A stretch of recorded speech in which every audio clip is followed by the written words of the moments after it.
जय जगन्नाथ समस्त को शुभ सकाळ। तो आज ये वीडियो रे आमे जुक्त 2 विज्ञान रो जो एमआईएल एग्जाम अच्छी बा साहित्य परीक्षा अच्छी तो से आमे कौन करवा ना किछिटा लॉन्ग क्वेश्चन रो सिलेक्शन आमे देखिबा। तो आम मतरे तो आज जो एग्जाम रोचे एथिरे गद्यरु हमर इतिहास एवं जोटी कि स्वाधीन देशर शिक्षा चिंता ये दुईटी विषय प्रश्न आसीपे। जो देखा ये विषयटी इतिहास प्रश्न आसीपे। ये इतिहासटी विषय जहाँ को लिखी बागीमी विश्वनाथ कर। तो ये क्वेश्चन जो इम्पोर्टेंट क्वेश्चन हो युटिक स्वजातिर इतिहास विशेष भाव में शिक्षा करवा प्रत्येक स्वजाति बश्चल व्यक्तिर अलंघनीय कर्तव्य यार सत्यता विचार कर। तो मो मत इतिहास विषय ये क्वेश्चन बहुत इम्पोर्टेंट और इतिहास विषय ही लॉन्ग क्वेश्चन आसबार संभावना रही। से परी आ गोटे विषय देखा आम जे देखा ये विषयटीर ना हूँ स्वाधीन देशर शिक्षा चिंता। तो आर यही क्वेश्चन टी आम इम्पोर्टेंट दौचु। आम देश में परीक्षा पद्धति और छात्र मान गुणात्मक मूल्य निर्धारण संपर्क में प्राबंधिक मतर सत्यता विचार कर। तो यहाँ स्वाधीन देश शिक्षा चिंता जहाँ को लिखिं गोलोक बिहारी धल। तो ये आमर इम्पोर्टेंट क्वेश्चन रोचे। तो तृतीय आम देखा पद्य को बर्तमान जावा। तो पद्य आम जब इम्पोर्टेंट देखा पद्य गोटे विषय रोचे तपस्वी पत्र एवं रोचे बंदीर विरह व्यथा एवं तृतीय रोचे आमर पिंगलार अभिसार।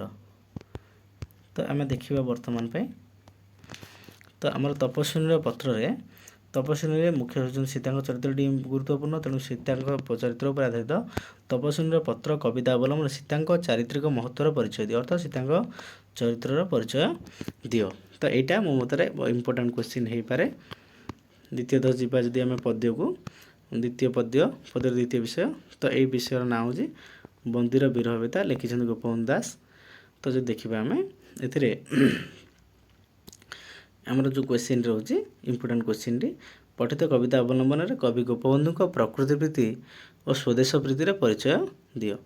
तो मो मतरे यहाँ इम्पोर्टेंट क्वेश्चन हो पारे। तापर देखा प्रोबेबल क्वेश्चन पद्यर आ गोटे क्वेश्चन रही। तो देखा यहाँ विषय ना हूँ पिंगलार अभिसार जहाँ को लिखिं राधामोहन गडनायक।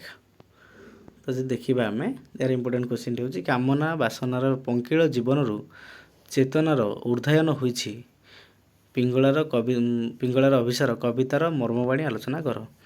तो ये मो मतरे यहाँ इम्पोर्टेंट हो पारे।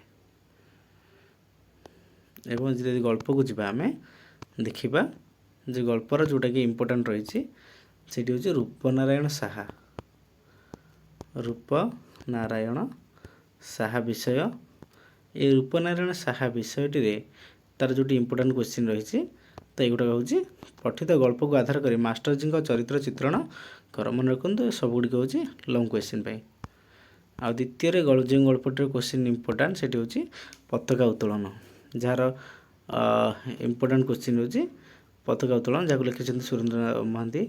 तो जोटा कि हूँ गल्पर जो पताका उत्तोलन गल्पर नामकरण सार्थकता प्रतिपादन कर। तो ये इम्पोर्टेंट लगी था। तो आशा करुँच जो गुड़ाक तुम आपको कहगला तो यही क्वेश्चन गुड़ाक पर्टिकुलारी एग्जाम रे आसीपे। तेणु एम भी टिके खाली एगुड़ा देखी जाइए जोटा कि आपको एग्जाम रे सहयोग कर। जय जगन्नाथ।